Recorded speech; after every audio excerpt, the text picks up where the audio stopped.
नमस्कार। आज की इस चर्चा में आपका स्वागत है। हम बात करने वाले हैं मोबाइल हॉटस्पॉट सिक्योरिटी की और जानेंगे कि जो बातें हम सुनते हैं उनमें से कितनी सच हैं और कितना सिर्फ मिथक। तो चलिए सीधे उस सवाल पर आते हैं जो शायद हम सबके मन में कभी न कभी आया होगा। क्या मोबाइल हॉटस्पॉट इस्तेमाल करना वाकई में इतना खतरनाक है? क्या ये किसी हमले को खुला न्योता देने जैसा है?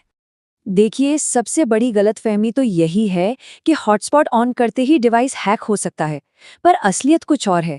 सच तो ये है कि खतरा टेक्नोलॉजी में नहीं, बल्कि हमारी खुद की गलतियों और हमारी सिक्योरिटी से जुड़ी खराब आदतों में छिपा है। बचाव को अच्छे से समझने के लिए पहले हमले की साइकोलॉजी को समझना बहुत जरूरी है। तो आइए एक हमलावर के नजरिए से देखते हैं कि वो आखिर काम कैसे करता है। फिल्मों में जो दिखाते हैं ना, वो असल दुनिया से बहुत अलग है। असल में कोई फ़ोन हैक नहीं करता। अटैकर बहुत मेथोडिकल होते हैं। वो हमारी यानी इंसानों की गलतियों को ढूंढते हैं और बस उन्हीं का फ़ायदा उठाते हैं। एक हमलावर कभी जल्दबाजी में काम नहीं करता। ये एक प्रोसेस है। सबसे पहले वो आसपास के नेटवर्क को स्कैन करता है, फिर वो ढूंढता है सबसे कमज़ोर सिक्योरिटी वाला टारगेट। इसके बाद वो यूज़र के बिहेवियर यानी उनकी आदतों पर नज़र रखता है और फिर सही मौका देखकर हमला करता है। और उनका एक बहुत ही कॉमन हथियार है ब्रूट फोर्स अटैक। ये एक तरह का ऑटोमेटेड सॉफ्टवेयर है जो ट्रायल एंड एरर करके पासवर्ड गेस करता है। अगर पासवर्ड 12345678 या पासवर्ड जैसा कुछ है तो ये कुछ ही सेकंड्स में टूट सकता है। लेकिन तकनीक अपनी जगह है। किसी भी सिक्योरिटी सिस्टम में जो सबसे कमजोर कड़ी होती है वो कुछ और ही है। ये एक बहुत ही बुनियादी सिद्धांत है कि टेक्नोलॉजी आपकी सुरक्षा एक हद तक ही कर सकती है। असली गेटकीपर तो यूजर खुद ही होता है। मतलब सब कुछ हमारे अपने व्यवहार पर निर्भर करता है। हमारी आदतें ही सबसे बड़ा फर्क पैदा करती हैं। जरा सोचिए, पासवर्ड 123 जैसा पासवर्ड रखना तो चोर को चाबी देने जैसा है। वहीं एक लंबा और कॉम्प्लेक्स पासवर्ड सुरक्षा की पहली दीवार है।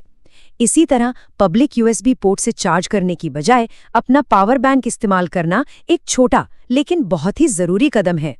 तो ठीक है, अब जब हम खतरों को समझ चुके हैं तो चलिए अब बात करते हैं उन ठोस कदमों की जो हम इनसे बचने के लिए उठा सकते हैं। एक डिफेंसिव प्लान बनाते हैं। देखिए, हमारी डिफेंस की पहली लाइन है एक मजबूत पासवर्ड। और एक मजबूत पासवर्ड का मतलब है कम से कम 12 कैरेक्टर, जिसमें बड़े छोटे अक्षर, नंबर्स और सिंबल्स सब कुछ मिक्स हो। ऐसा पासवर्ड गेस करना या क्रैक करना लगभग नामुमकिन हो जाता है। अगला कदम है सही सिक्योरिटी प्रोटोकॉल चुनना।